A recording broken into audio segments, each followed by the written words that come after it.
अब हम गिरधारी मिश्र जी अविलंब मंच पर पधारे और आप बहुत ही उत्साही भागवत के वक्ता हैं और समय की सीमा में भगवत चर्चा सुना करके सबको दर्शक दे। श्री मिश्र जी।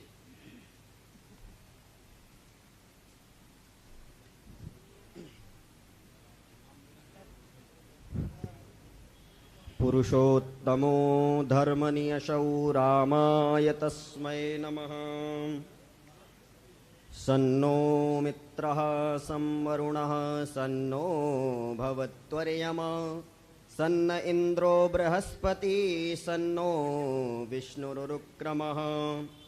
श्रीरामं जनकात्मजामनिलजं वेदो वसिष्ठाब्रशी योगीशं च पराशरं श्रुतिविदं व्यासं जिताक्षं शुकं श्रीमन्तं पुरुषोत्तमं गुणनिधिं गंगाधराद्यान्यतीन् श्रीमद्राघवदेशिकं च वरदं स्वाचार्यवर्यं श्रये।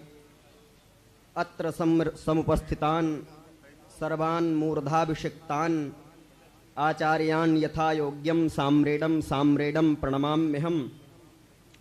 जैसा कि पूर्व विदित ही है कि श्रुति प्रसाद समस्त संत वृंद प्रदान ही कर रहे हैं और वास्तव में आइए हम लोग समेकित भाव से सबको प्रणाम करके, क्योंकि समय तो वैसे भी नहीं है, अभी पूज्य श्री महाराज श्री अवगत करा ही रहे थे, तो आइए बहुत ही समेकित भाव में और समष्टि रूप में हम लोग एक ही श्लोक में, क्योंकि आज है उपोषण एकादशी है, तो एकादशी है और व्रत है, तो इसलिए कवि जी ने कहा है नव योगेश्वरों में कवि हरि अंतरिक्ष प्रबुद्ध पिप्पलायन आविर्होत्र द्रुमिल चमस और करभाजन।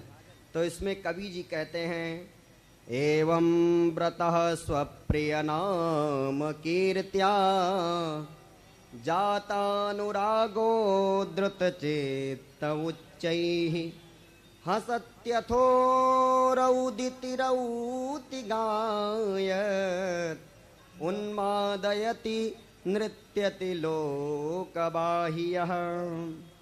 एवं व्रतः, महाराज जिनका व्रत हो जाता है तो वो जैसे निषेध करते हैं कि आज हम उपोषण हैं इसलिए अन्न ग्रहण नहीं करेंगे, तो ऐसे ही जो भक्त वृंद होते हैं, जो भगवत भक्त होते हैं, जो भगवान के अनुगत्य में रहने वाले भक्त होते हैं, वो समझते हैं कि हमको भगवान के अतिरिक्त अन्य वस्तुओं में आसक्त होना ही नहीं है महाराज। तो व्रत रहने के लिए भगवान के प्रति समर्पित भी होना पड़ता है। जैसे उदाहरण ले लीजिए, हम किसी के घर में रहना चाहें तो उसके अनुसार हम रहेंगे, उसके तदरूप रहेंगे, तभी वो हमसे प्रेम करेगा। अगर उसके अनुसार नहीं रहेंगे तो वो प्रेम नहीं कर सकता। ऐसे ही हम भगवान के अनुरूप रहेंगे तभी हम भगवान से प्रेम कर सकते हैं। तो एवं व्रतः स्वप्रिय नाम कीर्त्या जातानुरागो दुत चित्त। बैठ जाओ बालक वृंद, सब कृपा करके थोड़ी देर विराज जाओ, बस आधे घंटे। भगवान के भक्त हैं, व्रत कर रखे हैं कि भगवान के अतिरिक्त हम किसी से भी प्रेम नहीं करेंगे। जैसे गोपियों का व्रत क्या है, बोले तन्मनस्काः तदालापाः। तन्मनस्काः भगवान में ही अपने मन को लगाती हैं और तदालापाः और उन्हीं भगवान की चर्चा ही करती हैं। पूज्य महाराज श्री उस दिन कह रहे थे कि यादोहने अभनने मथनोपलेप प्रेंखेंकनार्बरुदितो क्षणमार्जनादौ गायन्ति चैन्मधुरक्तधियो श्रुकण्ठ्यौ धन्यः व्रजस्त्रियः उरोक्रमचेत्रयानाः। या दोहने जो गाय भी दूहती हैं और उनका मन कहाँ रहता है, बोले भगवान के पादाम्बुजों की प्रीतियों में उनका मन रहता है महाराज। अर्थात अपने गृह कार्य को तो कर रही हैं, लेकिन उनका मन कहाँ है? बोले भगवान के चरण में है। ऐसे ही हम संसार का कार्य करते रहे, लेकिन अपना मन सदैव भगवान के श्री चरणों में लगाते रहे। इन्हीं शब्दों के साथ वाणी को विराम, क्योंकि पूज्य श्री महाराज श्री अभी भी कह रहे थे कि समय ज्यादा हो रहा है, इसलिए समास विधि से ही प्रस्तुतिकरण करें। इसलिए सादर सबको जय सिया राम।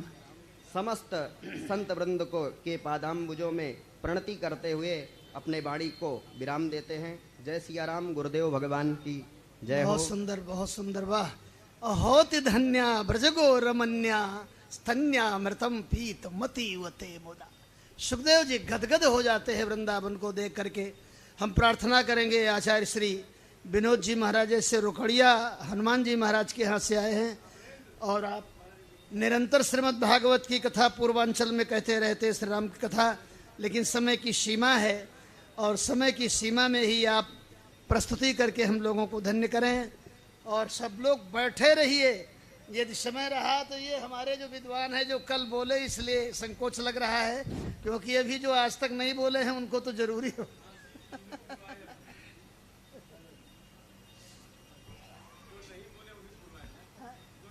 सच्चिदानंद रूपाय विश्वोत्पत्त्यादि हेतवे तापत्रय विनाशाय श्रीकृष्णाय वयं नुमः। श्री सीतानाथ समारंभां श्रीरामानंदार्य मध्यमाम् अस्मदाचार्य पर्यन्तां वंदे श्री गुरु परंपरां। बोलिए श्री अयोध्यानाथ भगवान की, श्री शुकदेव भगवान की, श्रीमद्भागवत महापुराण की। श्रीमद्भागवत विद्यापीठ में भागवत जयंती के पावन अवसर पर ये पवित्र आयोजन आयोजित है। मंचासीन समस्त पूज्य आचार्य वृंद, मंच संचालन कर रहे पूज्य गुरुदेव, जिनके प्रयास से यह आयोजन आयोजित है। पूज्य महाराज जी श्री तुलसीदास जी महाराज, उपस्थित समस्त श्रोतावृंद, सबके चरणों में सादर दंडवत। आप सभी विगत कई दिनों से महापुरुषों की मंगलवाणी श्रवण कर रहे हैं। भगवान की कथा ही वह साधन है जिससे भगवान के चरणों में दृढ़ भक्ति उत्पन्न होती है, भगवान के चरणों में दृढ़ प्रीति उत्पन्न होती है। कथा का ही आश्रय लेकर के, कथा का आश्रय लेकर के भगवान की भक्ति श्रवण मार्ग से हृदय मंदिर में प्रवेश करती है। और सकल भुवन मध्य निर्धनास्ति धन्या, जिसके हृदय में भगवान की भक्ति का प्रवेश हो गया, उस सारे ब्रह्मांड में वो पुण्यात्मा हो गया। तो भगवान के चरणों में प्रीति कराने वाली जो मंगलमयी कथा है, उस श्रीमद् भागवत जी की कथा है। सूरदास जी महाराज का बड़ा सुंदर दृष्टांत कि कभी भगवान उनके हाथ छुड़ा करके जाने लगे तो उन्होंने कहा, हाथ छुड़ाए जात हो निवल जाने के मोहि, हृदय से जब जाओगे तो सबल कहूँगा तोय। उन्हें अपने हृदयगत भक्ति पर कितना भरोसा है कि वो भगवान से कहते हैं कि हे प्रभु, हाथ छुड़ा के आप भले चले जाओ पर हमारे हृदय से नहीं जा सकते हो। तो जब हम श्रद्धा से महापुरुषों की, गुरुजनों की मंगलवाणी श्रवण करते हैं और एक बार जब भगवान के चरणों की दृढ़ भक्ति, दृढ़ प्रीति उत्पन्न हो जाती और भजन में मन लग जाता है, तो उस प्राणी का जीवन धन्य हो जाता है।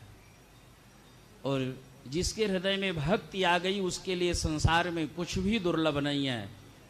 भगवान भक्त प्रहलाद से कहते हैं कि प्रहलाद, भद्र भद्रम ते प्रीतो हम ते सुरोत्तम, वरम रणीसाभिमतम काम पूरोष्म हम नृणाम।